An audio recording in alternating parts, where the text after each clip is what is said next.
Good evening, ladies and gentlemen. Welcome to our 10th episode of Tales of Tamriel. And we are streaming live for this episode on our Twitch channel. Since this is the launch day, we wanted to do a special episode and decided that it would be fun to stream the Elder Scrolls Online for you guys. Hey, and our show's pushing double digits. We're 10 today. 10. Wow. I feel like I should go back to elementary school. Anyway, let me introduce the cast. As always, I am your humble host, Aggelos, and with me this evening, I have my beautiful wife, Thais, who is recovering from the the Cahitan flu? I think that's what it is. So everyone, she wanted to be here so much. She is suffering from the flu now, but is still on the call. That's a trooper. Thais, I'm going to ask you how you're doing this evening. But since you're sick, how are you doing? You know, I really could be doing better, but this is exciting. So I had to be here, and it's launch day, so I'm good. I'm good. Well, you are a trooper, my dear, and we are glad to have you with us. So, also, we have Crabby with us today, who is currently running the stream. So he's on our Twitch TV/Tales of Tamriel. How are you doing today, Crabby? I'm doing fantastic, and I'm having lots of fun. Excited it's launch day? Oh, yes. Awesome. All right. And finally, we have a special guest today, Rode from the TESOCast. Rode, how are you doing? Coming to you live from Tales of Tamriel, it's none other than the Naked Nord. He's doing great. He is naked, and he's naked right now, and that's how we do podcasts, and it's a wonderful thing. Awesome. Well, thank you so much for joining us, man. We appreciate it. This is exciting for us. So, oh, and you know what? I forgot to say hello to everyone in the chat room now that we're live. It's kind of weird that I have to say hello to a chat room, but thank you so much for joining us, especially for our first episode. It's really cool to see we actually have people on and interacting with us. So feel free to interact with us throughout the stream, and if we catch it, we will definitely answer. All right, let's get on with this episode. The game news for this week: Elder Scrolls reaches 20 years old. Darn, I feel old now, because it's almost as old as I am. I'm still older. Did you guys see the artwork that they released this week for the 20th anniversary of Elder Scrolls? You know, I saw the box art for Arena, and there was one very scantily clad female on the cover of that box art that I was kind of surprised was even there. You know, actually, it's kind of interesting. But when the game first released, if you read the Wikipedia, and it talks about they actually had really bad sales at first for Arena, and one of the citations was due to misleading packaging. I wonder what that means. How about you, Rode? What did you see the anniversary? Which I guess it was. What was this? March 25th, I think it was. No, I actually missed this because I'm a terrible person. I think you're awesome, but it's okay. Oh, here we go. I'm looking at it now. Yeah, that was some of the original. The art that they did was one of the first screens when you first boot up the game, and it goes through the welcome, the introduction to the game. That's the castle you see in the background. They kind of updated it. It looks pretty neat. Oh, that's cool. I just added it to my ever-growing list of backgrounds that go through my screen. So very nice. I approve. I do too. I love art, so especially when it's fan art about a game. Moving on, they had an Ask Us Anything AMA recap. I'm not going to go over this because, well, I'm sure everyone has beat it to death while it was there, and of course when the recap was done, but they did go over the Reddit AMA because that was huge, and they recapped it. That is on the official site. Moving on, we also had early access and a launch FAQ. For those of you who may not know, which I don't know why you wouldn't, because if you're listening to us and it's live, you probably know it's head start already, but the AMA, or the frequently asked questions anyway, gave a lot of times based on where you are in your time zone, what time everything was going to open. Game actually launched earlier than they said, which we all assumed. It was, what, 6:20 was what I heard, right? Something around that. It was around 6:20. I was sitting down about 6:15. It wasn't up yet, and then 5 minutes later, people were saying they were in the game. Right. In the alarm channel? Actually, yeah, we had one of those going. Nice.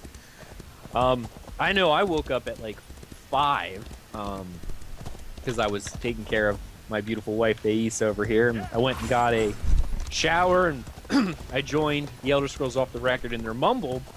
And by the time I got together, because I had an interesting issue with my glasses going missing, one of our Khajiit that live in the house decided to steal them and run away. So I'm looking for my glasses for like 20 minutes.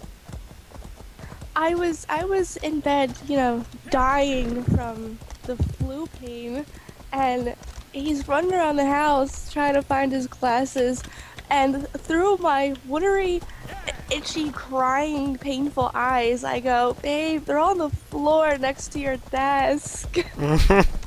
Pretty much means that without my glasses, I am blind. So I feel you, man. Yeah, I'm the same way. I am too. We're all a bunch of nerds.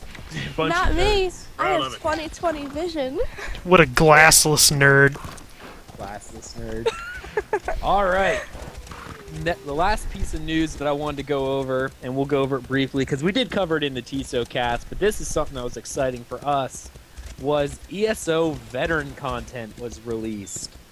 I guess in reality, I don't know if my poor wife had got a chance to see it because she was away and wasn't feeling well, but I think I called you on the phone, and I was like, they released an article about Adventure Zones. I did this. That's how nerdy I am. And I did go over it with her. So I'm gonna ask her some questions, and we're gonna kind of figure out what she has to say if she's all right with that. What do you think about the addition of the Adventure Zones being required for 4-man content? Like, you need 4 people to go in, at least just to go into the zone. I actually like that because it means that one person can't just go in and wreck everything, learn everything. You have to have a party to be able to do this content.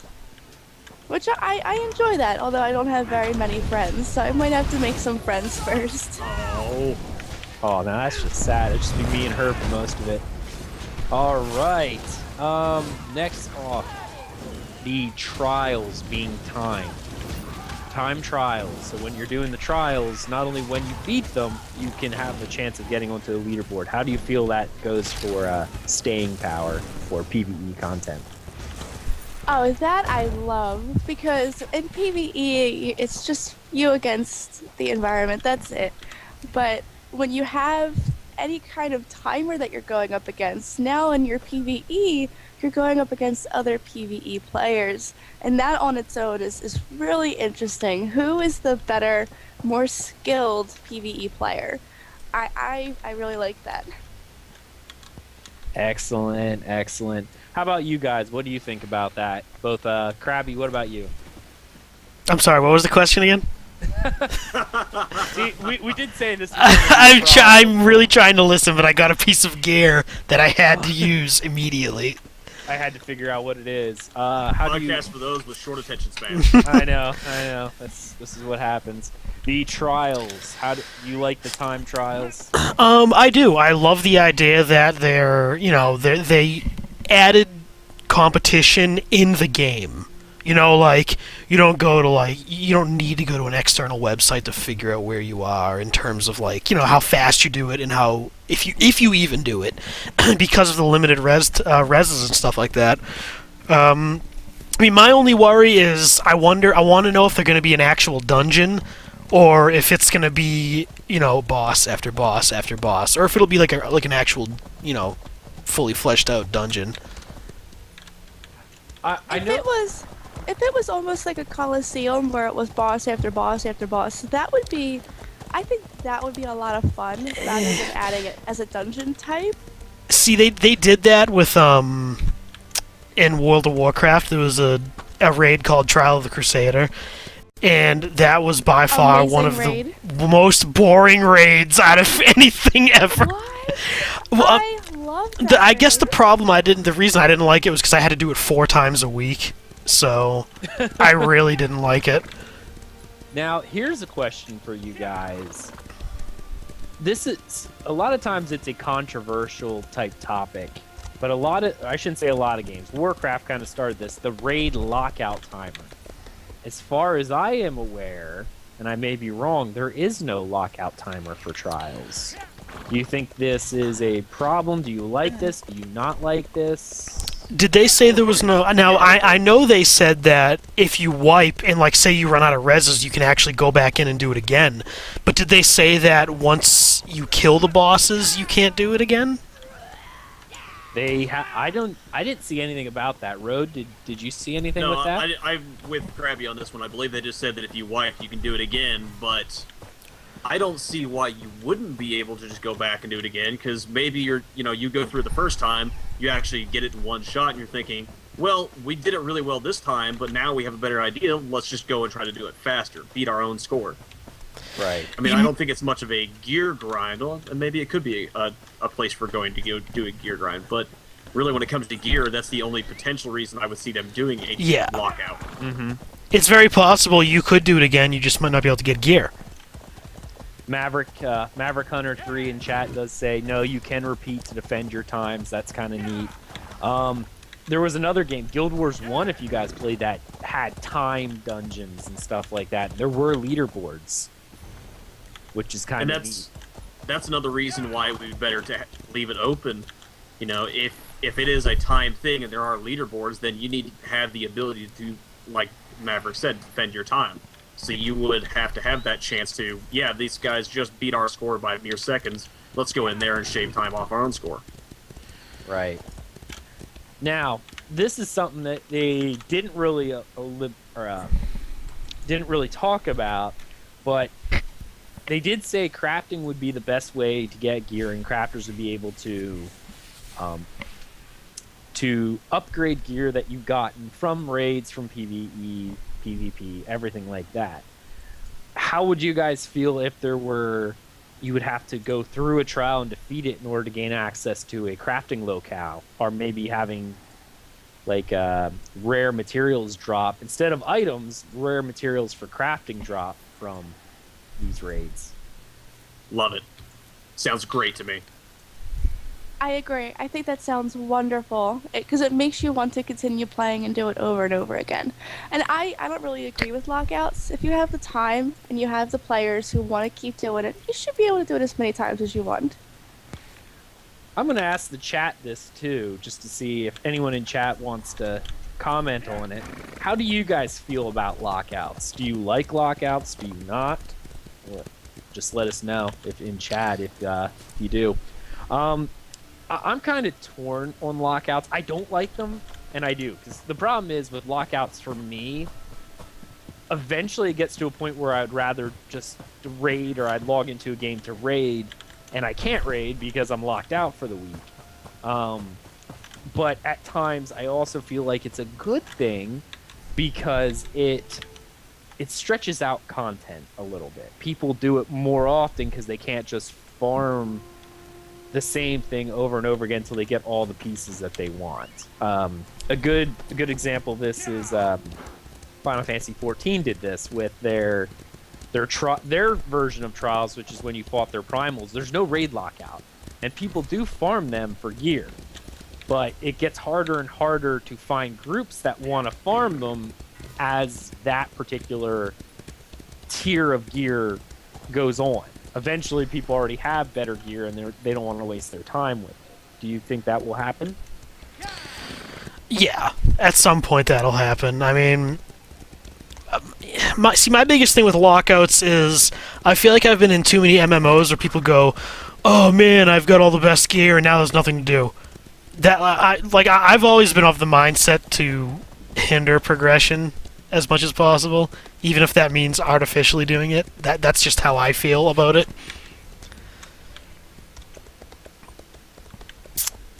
Okay.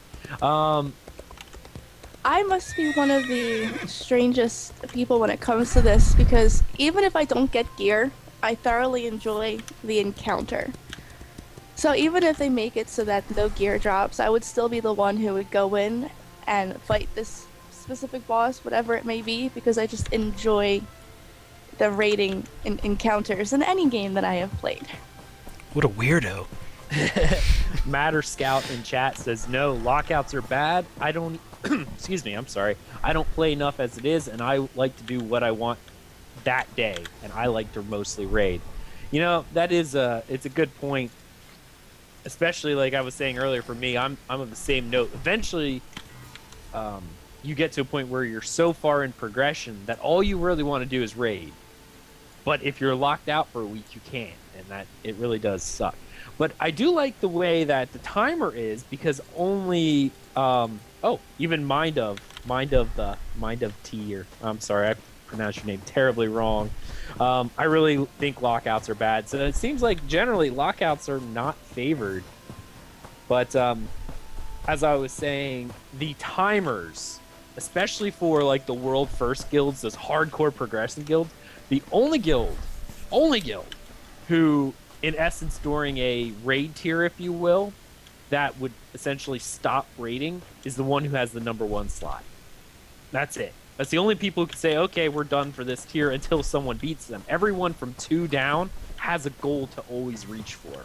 It's not so much, I know in Warcraft, in Rift, I'm not sure about SWTOR, maybe Road can tell me this, but a lot of the world first, sorry, I got tongue-tied, world first raiding guilds, once they get that world first, they're done for that tier. They might go in a few times to get some gear to be ready for next tier, but generally speaking, they kind of stop playing. So No, actually, it's funny you asked that. My co-host for TESOCast, which is my SOTOR podcast, is actually part of the world's second team. And no, once that first run is done, they keep pushing it every week. really? They keep doing it until they, have it on farm, essentially. Right. Well, that's unique because I've been in top 25 U.S. raiding guilds in Warcraft, and as soon as they got it on farm, or as soon as they got the world clear, the majority of people stopped. They would still go to maybe get out a few more pieces for the next tier, but they pretty much stopped playing. Like, people wouldn't log on for weeks at a time until the next thing was coming out. Or they would go to the PTS and begin practicing there. It was a lot of playing live to get the world first. Once you get your rankings for wowprogress.com or whatever it was at the time, you went to the PTS. And that's all you did. So, but I like the idea of that. Everyone will have something to shoot for if you're into that progression. Some of the casual people maybe won't like it, but the casual people, you got to remember, since they're more casual, they take longer to defeat things. So by the time they defeat the trials, maybe the next ones are up. But the competitive people like to shave those seconds off the time. Seeing their rank as #4 on the server just is not good enough. They need to be #1, and we'll keep trying. So I think that's a good way of extending content. It is, in a way, kind of providing, I wouldn't say an artificial longevity, which seems to be one of my favorite phrases, but it does add actual longevity to the overall endgame content. It gives you something more to aspire for than I have the top tier gear, I have nothing left to do. Right. Yeah, Maverick Hunter 3 in chat says he agrees with Matter Scout, but dislikes the idea of beating your face against dungeons like in Guild Wars 2 to get tokens. Well, I mean, that's the part that's the part of doing, raiding that's difficult, though. I mean, you do beat your face against it.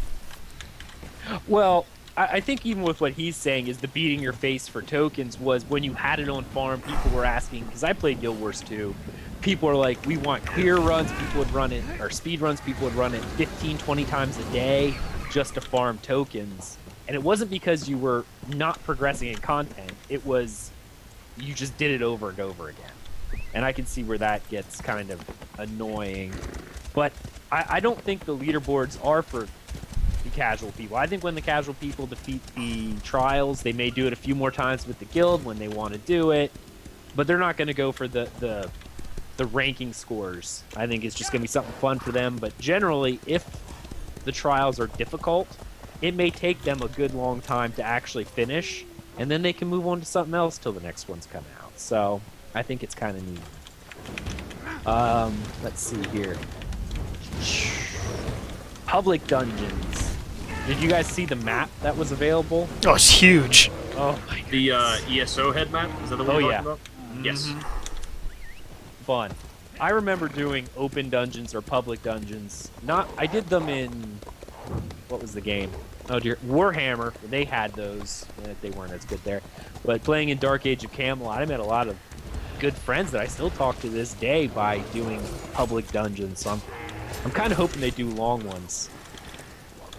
That would be nice. Just any lengthy content. But then again, you look at that map, and you look at the sheer amount of dungeons on the map. That just shows you that it's meant for you to take a lot of time. And hopefully they're not... They actually are full-scale dungeons and not just... here's a boss, you're done. Well, I mean, now they said a lot of those were also delves, which is like Yes. you go in them, there's a boss and a sky shard, and bam, that's it. Which, still, I'm fine with that. Yeah, no, that's a cool little thing. They got 4 people just do that real quick, I like the fact that the delves are instants, so you cannot zerg them. So if the bosses are at all difficult, they're open world, so whatever. Well, I guess they're not open world, they're instants. It'd be neat to see them be fairly difficult and make it hard for people to try to get. So, I did a public... I know this is low level, but I did a public dungeon earlier, and it was Toothmaw Gully. And, I pretty much sold the entire thing, and then when you get to the boss, you needed 4 or 5 people to do the final boss. It was, not soloable at all. So, if it stays like that in Adventure Zones, that's fine with me. Here's the thing that Dark Age of Camelot had for it, that I hope they do in these later dungeons, especially the Adventure Zone ones. In Dark Age of Camelot, as you went deeper into the dungeon, it got harder. Like you said, you soloed everything up to the boss. In Dark Age of Camelot, solo players could fight right around the door. There was a room right in front of the door that monsters would spawn in, and they could kind of play around there. Anything past that, it got too difficult. But that opening room was where you see other solo players and went, hey, let's you and me duo, and we can go to the next room. And then you find another group of duoing people, and you go, hey, let's do a 4-man group, and we can go to the next room. You know what I mean? Mm-hmm. I hope they kind of do that, because that will allow people to, Thais and I solo or duoing as we go, going into these dungeons, going into the room, and just finding other people who are duoing and joining their group. And then we can push together as a group to go further into the public dungeon. I think that's really cool. And it looks like we got Broscacho in the chat. How you doing, man? Good to see you. All right. Did anyone else have anything to do with public dungeons before we move on? It needs to be out right now. Not that I will be able to do any of it anytime soon, but it needs to be out. Yeah. Oh, that's a good question. Now that launch is here, and we can go into this a little bit during the discussion. There was, I'm even looking at some of the people from ESOTR. I heard a couple of them that they're already up to almost 10 already, and I know it slows up pretty after 5. It starts getting exponentially slower. But at the rate people are leveling within, almost not even 12 hours yet, how long do you think before they start hitting the hardcore people, start getting to cap where they're finishing the 1 through 50, then starting to work through the veteran rank content? Projections. Well, to put it out there, I know that some of my guildies are probably already in the 20s by this point, easily. They're running out in hardcore leveling groups, while some of us, like myself, are a little more casual on it. But, as for me, I've only really been gathering crafting supplies for the last 6-7 hours, maybe. And I'm already level 7. the last 2 levels have almost been entirely off of finding chests. Right. So, yeah, that's one thing. But it is impressive to see people already up in the double digits. I mean, I'm almost 10 already, but I mean, I've kind of been non-stop playing since 6:30. Well, I mean, I've been taking breaks and stuff too, but yeah, I won't be surprised. I'll be surprised if by the end of, I'm telling you, by Tuesday there'll be a 50. No, you know what? Probably tomorrow night or Tuesday morning there'll be a 50. Yeah, if they just do like a 40-hour run nonstop, then we will probably see people tomorrow hitting that. Yeah. Now, given that Craglorn is supposed to be for increase the veteran rank past 10, I'm going to assume that you probably need to be veteran rank, I would say 5 before people would even be willing to bring you in. 8 to be decent. Now, isn't it that you also would have to be 10 in order to access it? No word on that yet that I know. I just know they increase it past 10. There's a cap of 10 now, and that's going to let it go past. So Right. I'm kind of curious. I'm assuming fresh 50s won't last in there. It'll be really tough. Because Very you don't likely, have the yes. gear, you probably don't have quite the extra stat points. It would be very tough, I imagine. Content locust, exactly. Yeah, I don't know. At this point, see, I'm not even worried about the top 2 or 3%. Like, you really should cater to these guys, because if you can get stuff out for the top 2 or 3%, us more casual people will have tons to do. There will never be a point where we're bored. We will have so much to do, and it'll be amazing for us. But you got to keep those content locusts very happy. So I'm glad that they announced it, but I would like to, now that they announced it, I would like to have at least a tentative release date so that the content locusts have an idea of going, okay, I have to list date to farm up and get myself ready. You know? That sounds reasonable. I want a release date on Field of View slider. I haven't even been using first person just because I want that. Right. All Your right. timeline is not at launch. Yeah. Not at launch. Soon, trademarked. All right. We're going to move on to our discussion topic for the week. And I had sent out show notes earlier to some of the guys, and we were actually going to talk about the veteran content, which we just did. But that's not what I really wanted to discuss. What I really wanted to discuss now is, now that I got in here, day 1 launch, guys. I mean, it's almost 12 hours in. How do you guys think it went? The launch itself is... I'm sorry, what? No, I was going to say, and chat, I'm really interested in this. Anyone in chat, if you've encountered any errors, bugs, anything like that, let us know. Let us know how your first day went, your first few hours. All right, Crabby, go ahead. I didn't mean to interrupt you, buddy. I was saying, no, the launch itself is fantastic. I couldn't believe it. At 6:30 when everyone's trying to log in, I logged in right away. No issues. I haven't crashed once. There was one bug I got when I was creating my first character. It wouldn't let me zoom in on his face for some reason. But I figured out that if that happens to you, what you have to do is you have to create that character, log out, and then the second character you create, the face will zoom in on. I don't know why it's like that, but that's how I fixed it. Yeah, that's a great tip. A lot of people I've been talking to today have run into the same problem. Yeah, so the second character you make, the face will be fixed. I had a bugged quest where I couldn't talk to somebody even though it told me to. I just abandoned it, grabbed it again, and it fixed it. That happened one quest out of the hundreds I've done so far. I mean, I don't have any lag, nothing. Mm-hmm. I am shocked at how good this is, to be totally honest. Face, my dear, how about you? I know you just really started playing a little bit. How's it been going for you in terms of MMO launches? This is probably one of the best launches I've ever been able to take part in. I've played a couple other games where even when it was just a patch with new content, it was horrible. But so far, I haven't noticed any lag whatsoever. Sorry guys, one sec. Yeah, gotta bear with us, guys. You guys are fantastic. She's such a trooper here with the flu, still trying to be on the show. She's amazing. Love her to death. Okay, like I was saying, it's been great so far. I haven't noticed any lag. I personally haven't noticed any bugs, but I haven't had a chance to really get into a lot of the quests yet.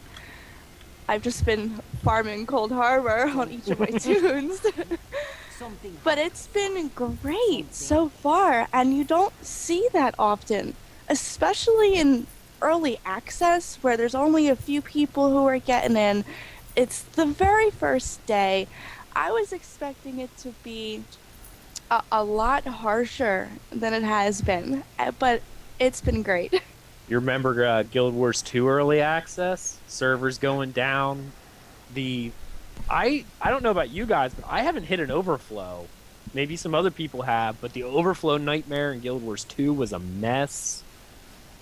I haven't logged out. I haven't logged out either. I've logged out a couple times because I was taking care of my wife, so I would just let my characters go, and I was logged out most of the day, and I'd come back in for a few minutes, I'd go back out. Yeah, it's been really good so far. Let's see here. Bro Scotcho in the chat said that he had one bug that was zooming into the character creation, so did Tankia 2013 as well. Bro Scotcho, smoothest launch I've ever been a part of without a doubt. Tankia said there was one quest in Domain, Domain, oh my goodness, Daggerfall Covenant that was bugged. Yeah, very minor indeed. Yeah. Oh, what were you saying, my dear? Even the character creation was smooth. It might have been Guild Wars 2, but there was another game that I was in for launch, and the character creation was laggy, and it was glitchy, and it was just really, really hard to move the sliders. It just didn't want to cooperate with you. But everything about this has been just great. I really love this game. Like, it's funny because a lot of people say, oh man, don't play the first week of any game's launch or early access or whatever. I'm fairly confident in saying that there's no reason to wait at the moment. It's crazy. I don't... Either no one else is playing this game except for me, or they've really outdone themselves with making it work properly. It's ridiculous. I can tell you from the screenshots I've posted on Twitter today, there's a lot of people playing the game. I was gonna say, when I was in the Elder Scrolls Off the Record mumble, when people were like, they hopped out into Vocal Guard, they're like, oh my goodness, so many people on the boat. There's two... Oh, when that happened, yeah, I couldn't believe it. There was like, the boat was exploding with people. It was crazy. And the game didn't skip a beat. No, I really gotta say, I think the head start is gonna be heavier hitting than launch. I really do. Oh yeah, I think a lot of people bought the head start. Most people pre-ordered it. You're definitely going to have more people that pre-order it than get it on the day it comes out. I fully believe that. Right. Definitely. Oh, but I definitely say this is probably on par from, again, just day one, so who knows, we could have some issues going forward, but I would imagine most crashes happen within the first hour of the servers going launch when everyone's like, let's go get our names! You know, whatever the case may be, that is when servers tend to crash. I really don't think we're going to have an issue. I think this is up there. It probably is beating Rift in terms of launches so far that I've seen. I mean, even in my limited. A Rift's launch probably was not as big as this one, but they still sold within a million copies in, like, you know, I think the first month. But yeah, Rift's launch was really smooth. SWTOR's launch. I mean, Road, you were talking about this before the show, that, you know, it's like a trend where games are starting to launch without being horrible messes. I mean, SWTOR's launch, as much crap as SWTOR gets, its launch was still fine. The only issue was they had to keep opening servers and more servers because so many people were trying to play. You know, that's the one nice thing about their mega server technology. And I'm going to say this now from a networking perspective. We're not on one server. I'm just going to say that right now. We're not. And most people who work on computers know this is not the case. But it's a clever way of disguising the fact you're not on one server. This allows for, and I'm sure SWTOR and I know Rift did this because they had 100 servers at launch or something like that. It was insane. But then when people started quitting, they started to have to close a bunch of servers. They had way more than 100. They had, I think, at the end of the day, they had about 250 servers. I think. But and, what happens when they start closing servers? It looks horrible. The doomsayers come in and go, this is the end of the game. It's going. The best part about this is even if they start, can cut back on servers, no one will really know because it's all in the back end. You won't have the MMO doomsayers going, game's failing, they're already doing server mergers. You know what I mean? Free to play, 2 weeks, calling it. Yeah, free to play right now. Free to play right now. You can buy a terrible horse. Alright, so honestly, I've been riding on this Imperial horse, all day, and I walk more than I ride on this horse because it's so slow. So that horse in the cash shop is not even worth it. Like, I wouldn't spend $5 on it. From what I've been told, a lot of people are getting bucked off the horse. Yeah, well, it's a bit buggy. Like, I'll run over a pebble and I'll shoot off the horse. Well, I'm gonna say one other thing that's kind of your horse just trips over everything. Until you get the more expensive horse, guys, I sprint faster than the horse. I do. Honestly, I think I know what it is. The reason why we keep falling off the horse is because the cash shop's not in and we haven't paid for horseshoes yet. That's what it is. It's not a bug. It's intentional for when it goes free to play. You have to buy horseshoes every week or else your horse trips. Got it. Exactly. Those sneaky little buggers. It makes perfect sense. At least it's not like in Skyrim where Ag was killing horses every 5 minutes.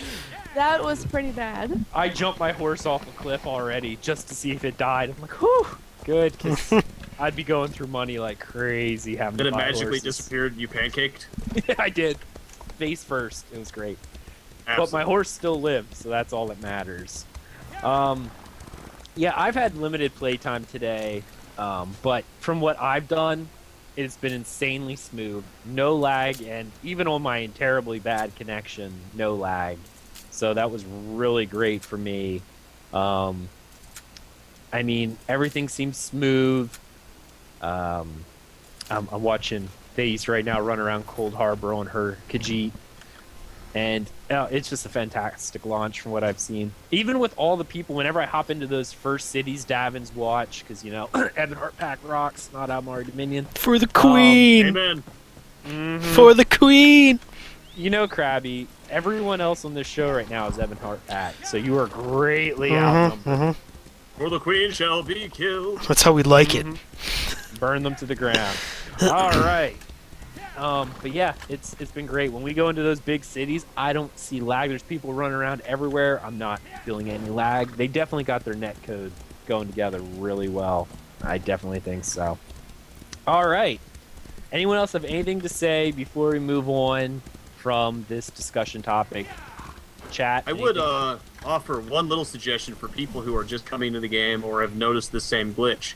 If you ever experience your hotbar staying on your screen instead of fading away like it's supposed to, or as it is default, and you find that you are unable to access, talk to people, access shops, collect harvesting nodes, whatever it is, cast an ability, and that should help out. I've noticed, I use Blood Altar, which is from the Undaunted line, and every time I hit that, something freely that I can just put out there without having to have a target, it unlocks my hotbar and I'm able to actually collect things again. It's a bug that I've heard a lot of people running into. That ability is so terrible. What? Blood Altar is amazing! It's not my fault you're not a provisioner and you don't know how to access all your hots. Yeah, provisioning is... I'm not doing provisioning out of spite because there's so many provisioning materials. I will have you know, I have only filled my inventory a couple of dozen times so far today. Crazy how many provisioning materials there are. I've actually just sent off all of my other crafting materials to my guildies, and I still have 40 of my slots filled. So, I want to know who's going through all the barrels and bags in Coldharbour and just shoving all kinds of crap inside them. The Dremora, they're just like, I'm gonna shove some clean water and some pork in here and throw it in this lake.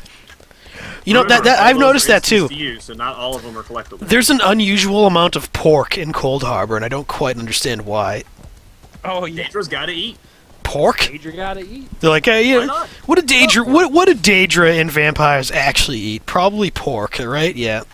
Probably pork. Well, they do say that pigs are about the closest in terms of anatomy to humans.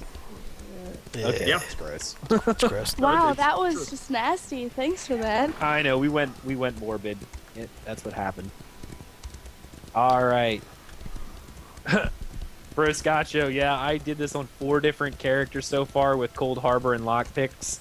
Last I looked, I'm up to like 300 and something. Yeah, and Keen Yeah, Eye it's is like the best trait you can ever get. Especially at All night. right. We're going to move on to the next section of our podcast, which is my absolute favorite, and it's the Tales section. Let's start. Let's see here. I'm trying to think. Face, do you think you could start, my dear? Just tell us a little bit about what you've been doing. Sure. Well, as everyone has been told multiple times, I'm really sick. So I haven't been able to play all that much, but I was able to get on early enough to reserve my name.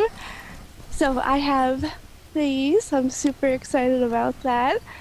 And I was able to create the rest of my tunes. I have 4 different tunes.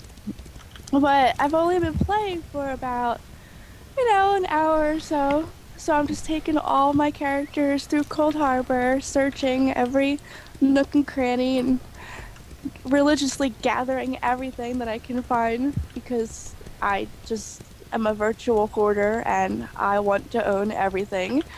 I also don't ever sell anything, so I'm really, really poor. So my opening day has pretty much been me, being very sick and just walking my way through Coldharbour. But pretty soon I will be outside and on my way to being super epic. Yeah, we play together, so one thing we want to do is that we could go through Coldharbour on our own. And I know her name she was very happy about. And you know what, Road, we should ask Yes. Carlos this. She has never been able to get Thais as a name just by itself, and like she lost it in Guild Wars 2. A lot of games she can't get it. Apparently, it is a very popular name in Brazil. That's why we should have Carlos and ask him. It's like Mary in Brazil, from what I hear. So every time she tries to get them, she never can. So this was exciting. Yeah, remind me after the show, and I'll hit Carlos up and see if he can verify that. Well, I picked it because it's Greek for beloved. That's why I picked Thais. But in Brazil, it's a hugely popular name. What I understand about Brazil is that it is, like the States here, very multicultural. Very multicultural. So I it can is see very that. entirely possible that has migrated from Greece to there. Bro, Scotcho, this has been the worst time to get sick. It started yesterday morning, and I went, please, you've got to be kidding me. This cannot happen now. And I feel mostly bad for Ag having to take care of my grouchy butt for the past 24 hours. She's always top priority. She was yelling at me all day to play. I'm like, it'll be here. The game's not going anywhere. It's live. We have our names reserved. We have our characters created. We'll play together. That's all I was really worried about. So had to take care of the wife first. When I first, because I was there for the Guild Wars 2 launch, and within the first 10 seconds of the game launching, Thais was already taken. And I was really, really upset that there's so many people in the world that want my name. I can understand. Mhm. Road is usually not exactly something I. Yeah, I'm surprised you got Road, actually. I did.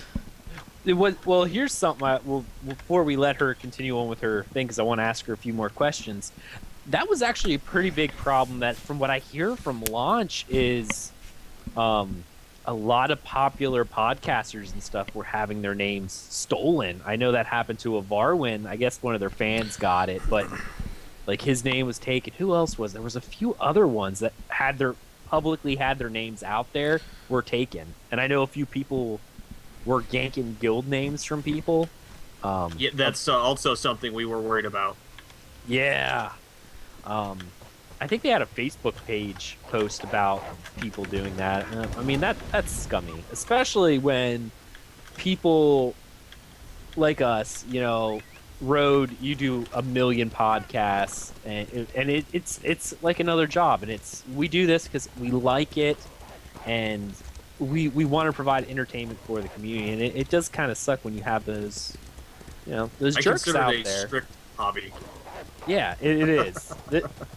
This is a hobby that it's not free for us, because if you're not host or anything like that, I pay for the server that hosts our thing out of my pocket because we like to do it, and it's just people trying to do stuff for the community that have those jerks out there actively try to steal people's guild names that they've announced for months, or character. That's just low. And I just have to say that if you're one of those people, you are a terrible person.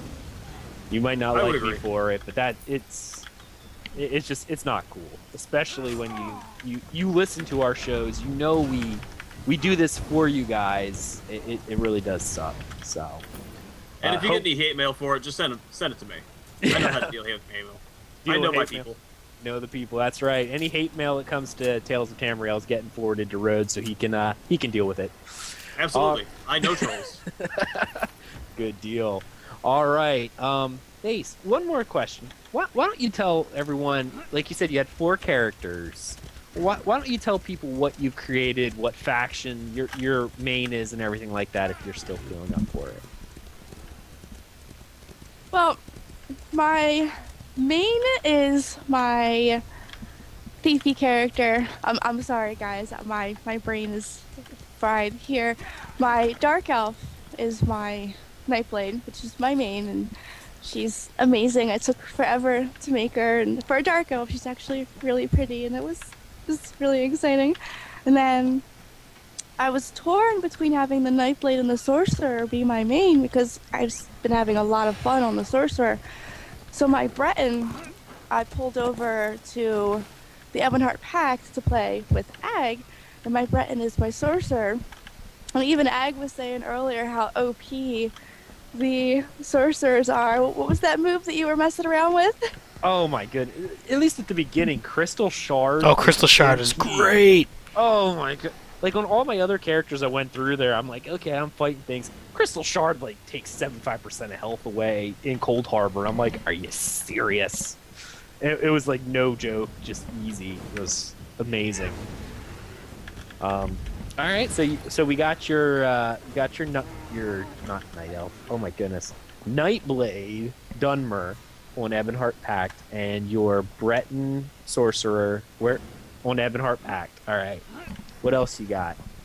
I have a Khajiit in the Aldmeri Dominion, since there was no way I was going to be one of them dirty elves. Amen. No.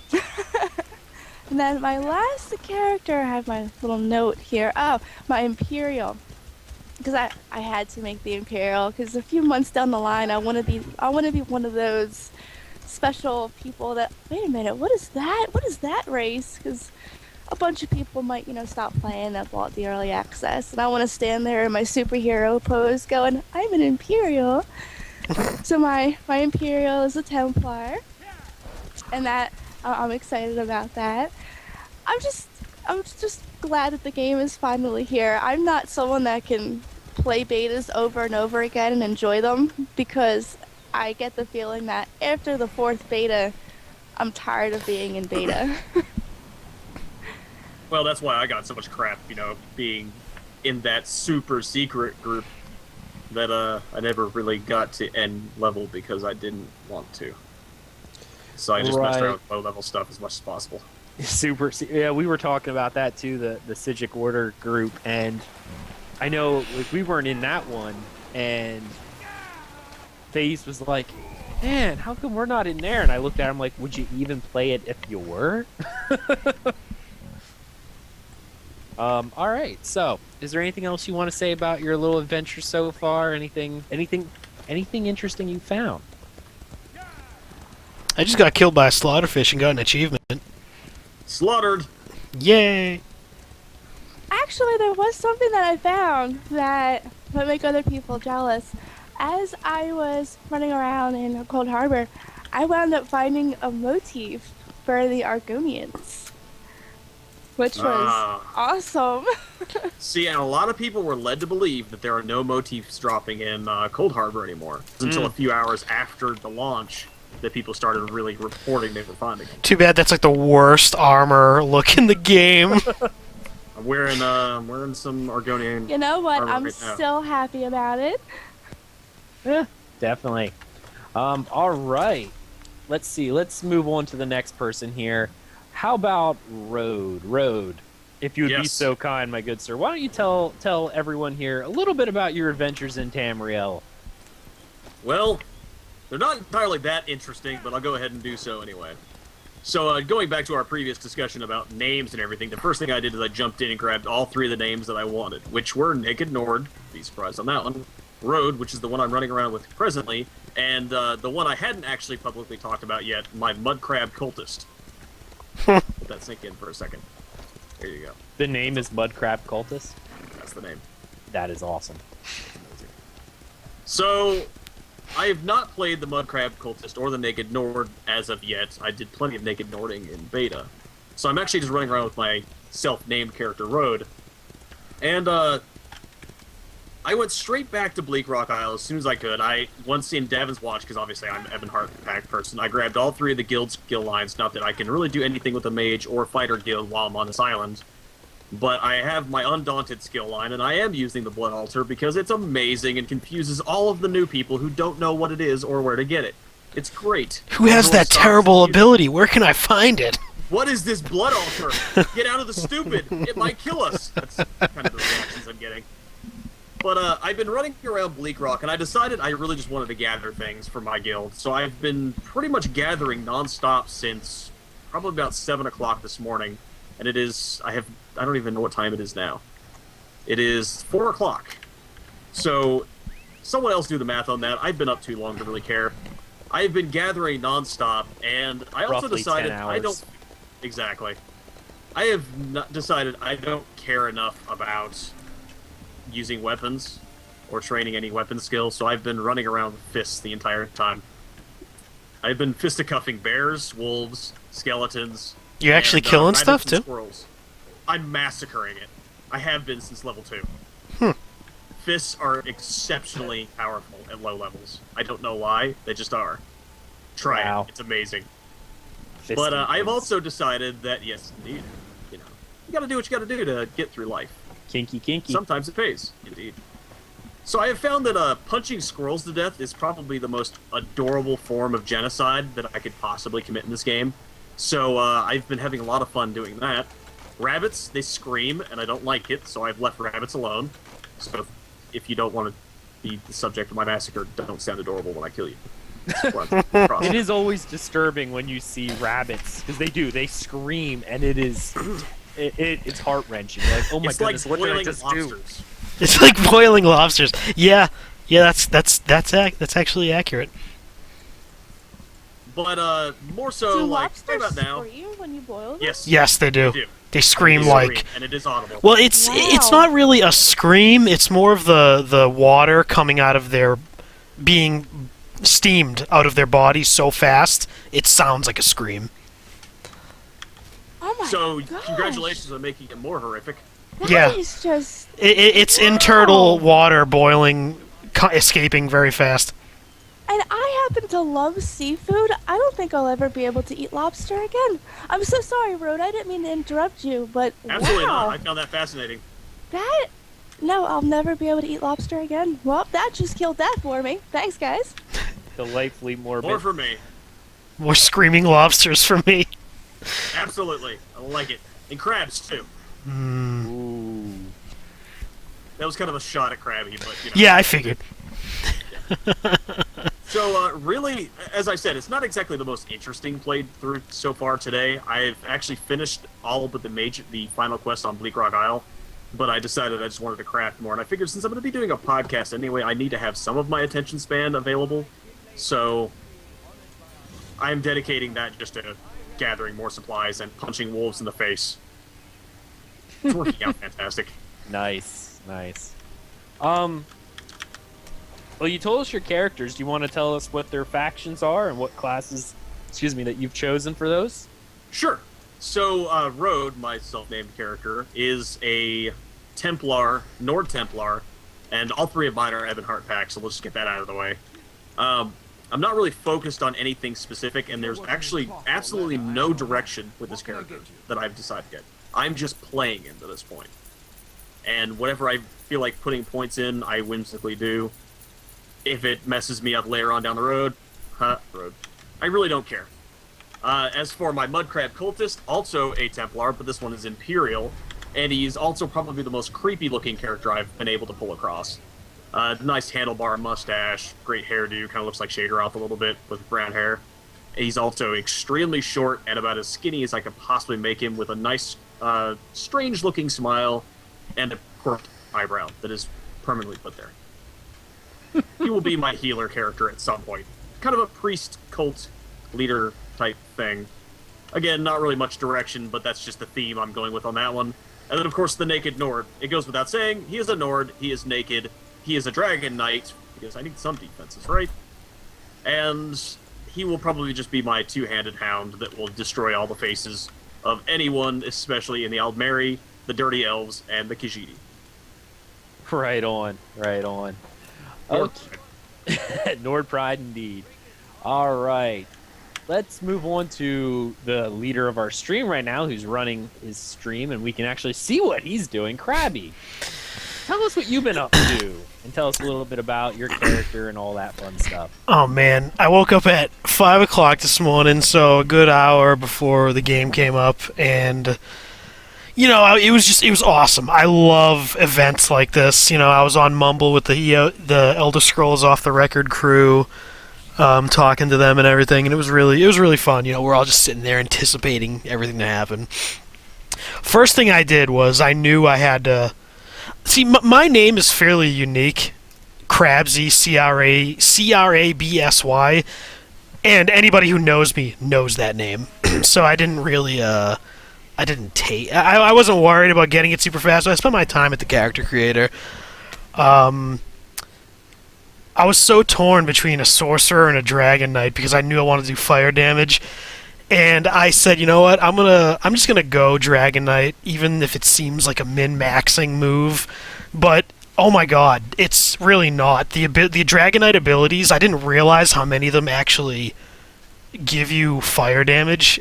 Like, because a lot of them I thought was only magic or physical damage, but man, it's so right now I'm a dark elf dragon knight. I use the fire staff, and it is so much fun. Like I'm loving it right now. And the past couple hours I've been focusing on crafting because I love to craft. So that's been really fun. I gotta say though, one of my favorite things so far to do in the game, you'll probably see it on the stream in a minute, is there are these skull and sword icons. Now, you only see them when you get close to them. Pretty much as an elite boss there that takes like a good 4 or 5 people to kill. And it's just really cool. You get an achievement for doing it and a good piece of gear. And it's an overworld thing, so those are really fun. I love doing those. But yeah, that's pretty much what I've been doing today, just having a blast crafting and being a crazy fire damage person. Nice, nice. Now what did you make? I know you're part of the Dirty Elves. I mean the Aldmeri Dominion. But what so are you much playing? Disappointment. I know. I'm a Dunmer, Dark Elf. Just Oh, you're a traitor too. Hey, whatever. Dark Elves are my personal favorite race out of any game. So yeah, I had to go Dark Elf, and they get plus 6% fire damage, I believe, later on. Son, yeah. I am disappointed. Mm-hmm. I know. I almost feel like we can't even talk to each other anymore. Whatever. You know what? Unlike the other two, I'm actually okay with this because you didn't choose a cannibal elf or, a stuck-up. I didn't choose a so cannibal I'm elf okay. or a jerk elf. I chose the one that worships the Daedra instead. Love slavery. Yeah, it loves slavery. The only way we can be friends is if you were taken as a war slave and now you are some Altmer's like sex slave. That's how I'm gonna roleplay you, and that's how we can be friends. So I'm just Jeez. gonna pretend you're getting raped every night. Wow. Somehow or another, that feels okay. And it suddenly got darker. It's dark. What? It's the only way I can rationalize him being part of the Aldmeri Dominion. So. Bosmers. Leave them alone. They're yelling at you in chat now to leave them alone. All right. Well, Crabby, that's awesome. Thank you for streaming with us too, so that everyone can see what you're up and doing. I guess that brings to me. Now, I haven't had a lot of time to play that much today, but I did get on. I got to create all my characters, which was nice because I did get my name. My name is somewhat unique from what it's not one of the first grabs people go for, but it is popular enough that people do go for it. I can't even pronounce it, let alone go for it. That saves me, I think. So I did get my name, and I know Thaís got hers, and that was very exciting for her because she's never done that before. It was nice having both accounts too, because I grabbed the account, and then what I did was I would create a character on her account with my name, delete mine, let her create it, and then I would take the time in the character creation when I was perfect ready for it to go. I'd say, okay, delete yours, and then I'd hit create, and I'd have my name. We did that for both of our characters so we wouldn't lose them. So that was cool. But mostly all I did so far was I went through Coldharbour on all but my main character. Because I'm actually going to sit down, I'm going to listen to everyone talk and everything. But I did want to get everyone through Coldharbour into the main city so I could throw everything in the shared bank. I have lots of crafting mats ready for me to go. But I'll go over what I kind of made so far. My main, of course, is on the Ebonheart Pact. My blood for the Pact. Nord Pride. It is a Nord Templar. This is Aggelos. I actually think I'm going to focus a lot on this character with two-handed damage. So I'm going to have like momentum. I'm going to have a lot of the piercing javelin. Just you really can't do away with that. And and what is the other one in Dawn's Wrath? It's focus charge. So focus charge, do the momentum for the extra damage, and just keep them hammered down on this character is what I'm aiming for. And I think my secondary weapon is going to be Resto Staff for full healing. So that'll be fun on a Templar. The other character I made was an Imperial Dragon Knight who is representing the Daggerfall Covenant. Definitely going sword and board on this guy, pretty much the full tank. Albeit, from what I understand, the only way you can go full tank on a Dragon Knight is to do it in light armor, which is kind of interesting. Yeah, it has something to do with how the passage and everything work together. There are other people who can explain it more definitely. I knew it was something to do also with their, what is that, spiked armor. It loses its effectiveness when you have so much heavy armor. So right. It's essentially keeping spiked armor up and doing it all in robes. That's going to be kind of interesting to see. So I'm kind of interested with that. And his secondary weapon, of course, is going to be a fire staff, because I know a lot of the passives play really well with the Dragon Knight. Oh, it's awesome. It's great. Maverick Hunter in chat. Bosmers collect the most tears for your recovery, but they won't mention I ate. Oh, to cause the. Ooh. You know what? If I recover from all the tears that you guys are collecting, you can be any dirty elf that you want to be. Looks like you got a pass there, Maverick. All right. The next character I created was actually a Dunmer Sorcerer, because that Crystal Shard is OP. Gonna go Fire Staff naturally, and I'm probably gonna go Restoration Staff as the offhand. with a lot of group support. I'm thinking about getting a lot of skills from the support line for Alliance versus Alliance, because there's a lot of neat things in there, like the healing barrier and things of those nature. The last character I created is on the Aldmeri Dominion, and it is a Khajiit. So, this is one thing they used to love about my Khajiit, and I actually tweeted a pic of it from the beta, and I pretty much made it look identical. It is a white Siberian tiger with a mane, and he looks awesome. But he's, of course, a Nightblade, so dual daggers and bow for him all the way. His Khajiit was actually so awesome when he made him in beta that I had to delete my Khajiit 3 different times to try and make mine as cool as his, and it took a long time for me to get it there. Right. Well, yeah, it was like 3 or 4 times, I think. It was kind of crazy. All right. Otherwise, I've really just been running around in Coldharbour and gathering up everything I can, because last time I checked, I did have over 300 lockpicks. That's how long I spent in Coldharbour. So, I'm pretty much set for lockpicks for the remainder of this game. Pretty much. I think so far, even with all the chests that I've opened, I've broken 3. 3?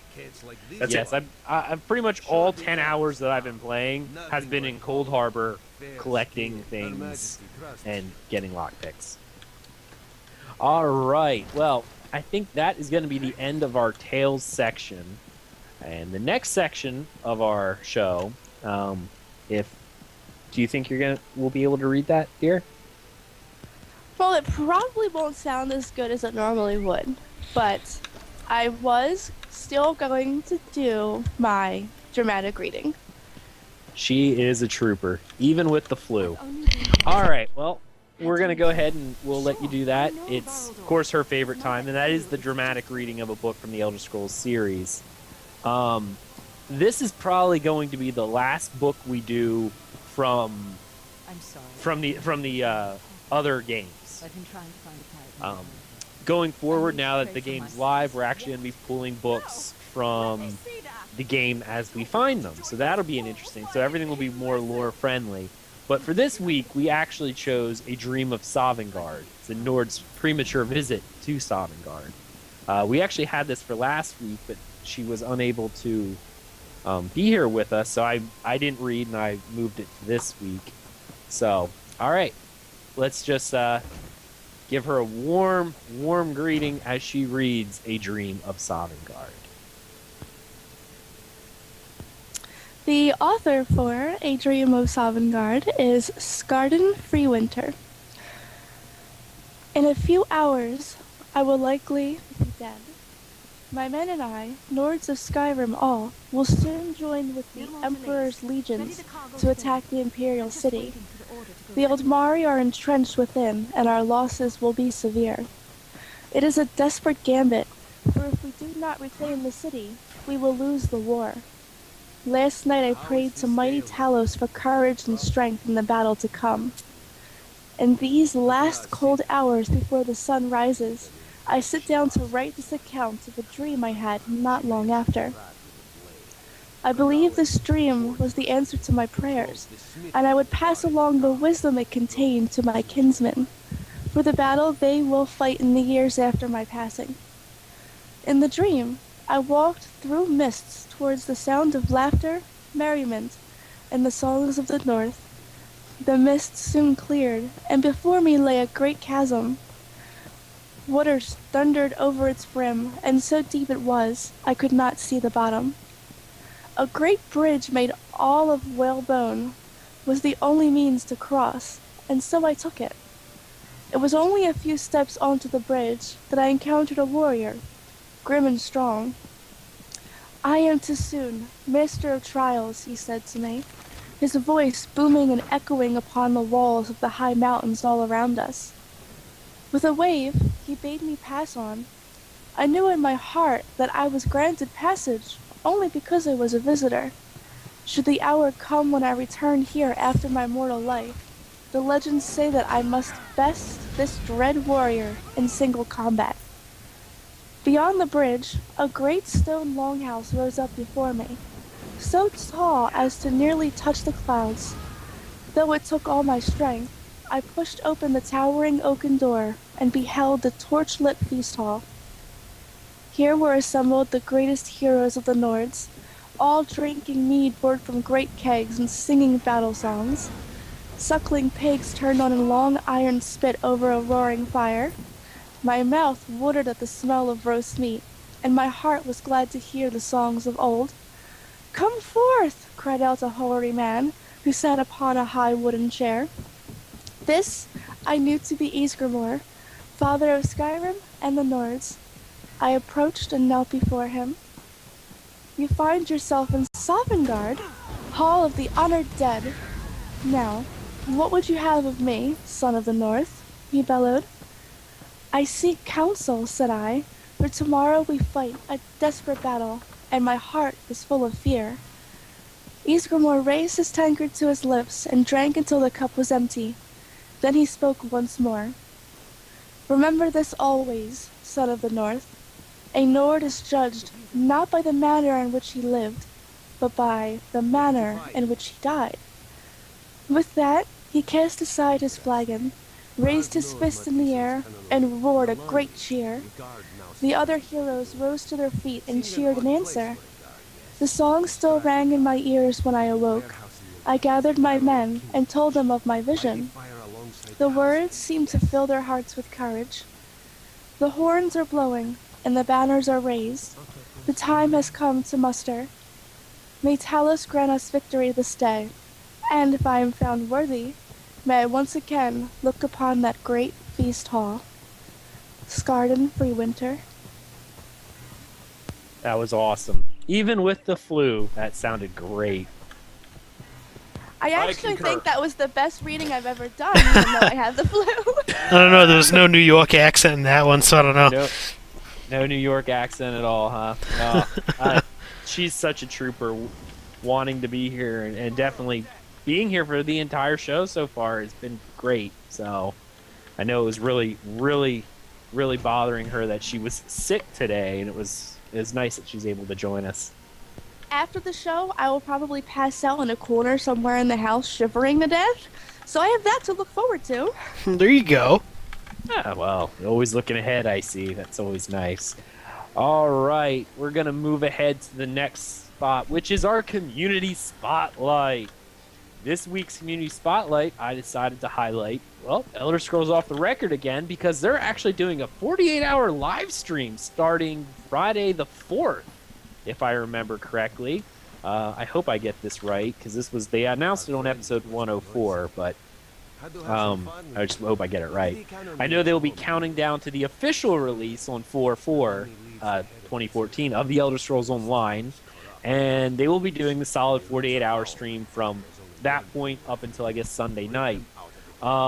They're also generously giving away 5 digital Imperial editions of the Elder Scrolls Online that are indeed still have the pre-order.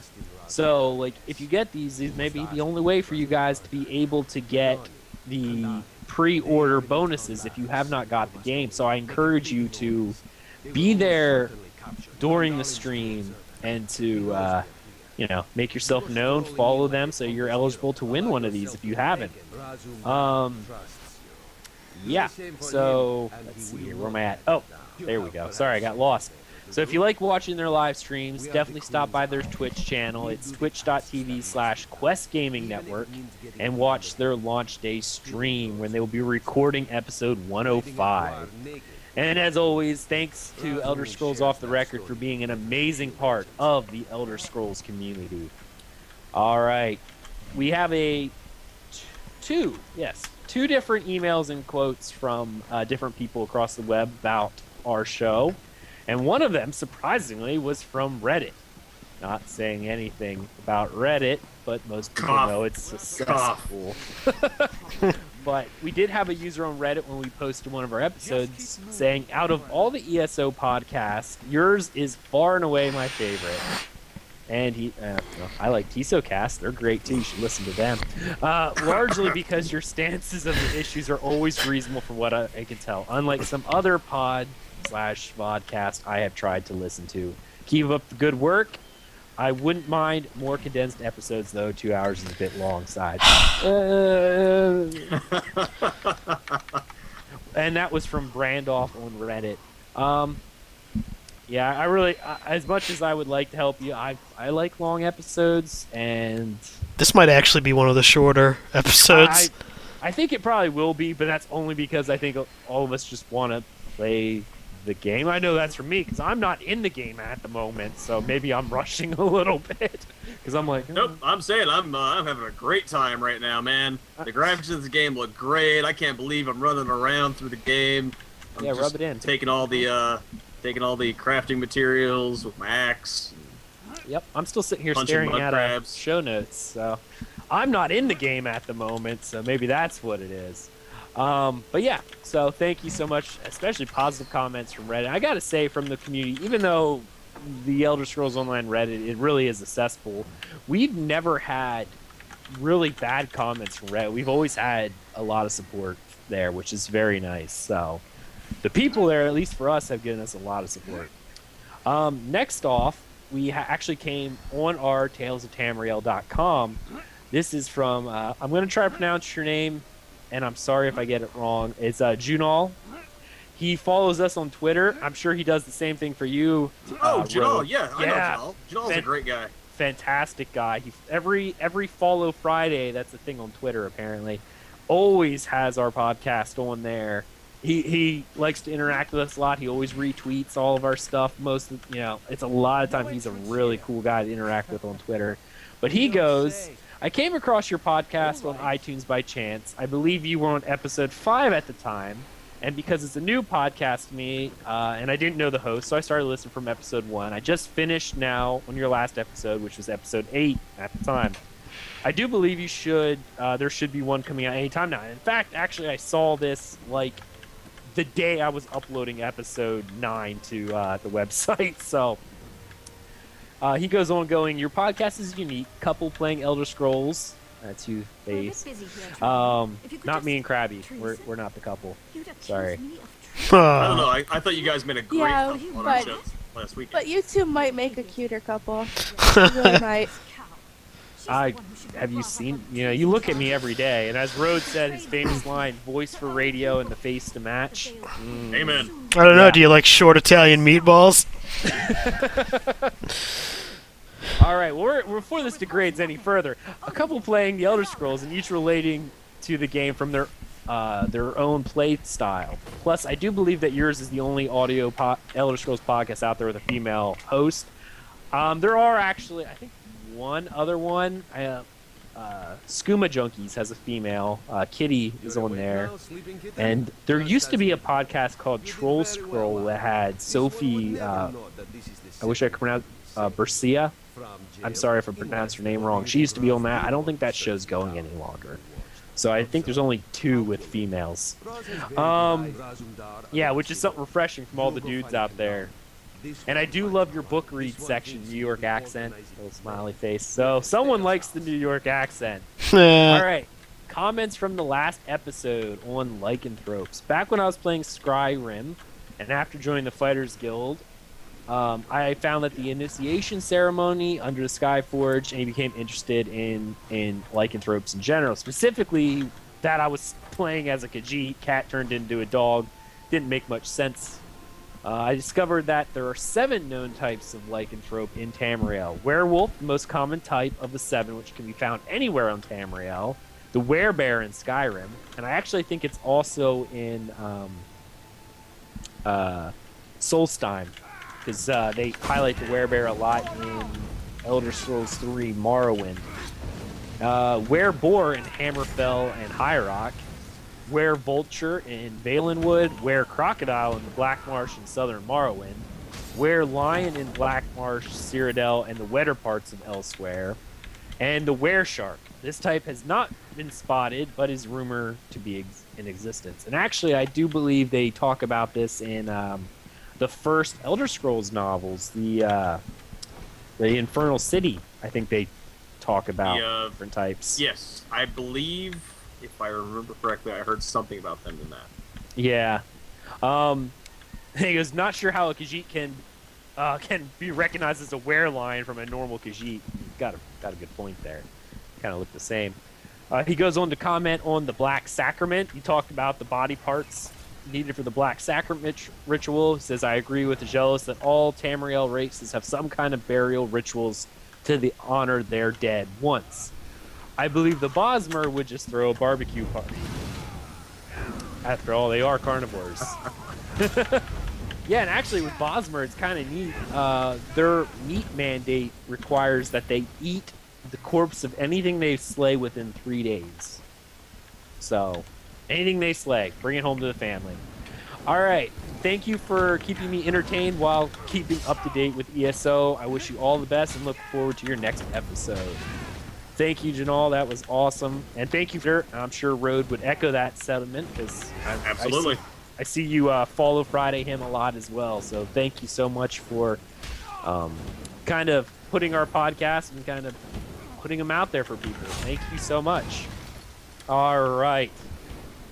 Least favorite part of the show, but today I think it might be close to my favorite because now I get to play Elder Scrolls Online. It is the final thoughts. Thais, why don't you give us your final thoughts for episode 10 of Tales of Tamriel? Let's see. My final thoughts. I'm actually happy the show ended early so I can play Elder Scrolls.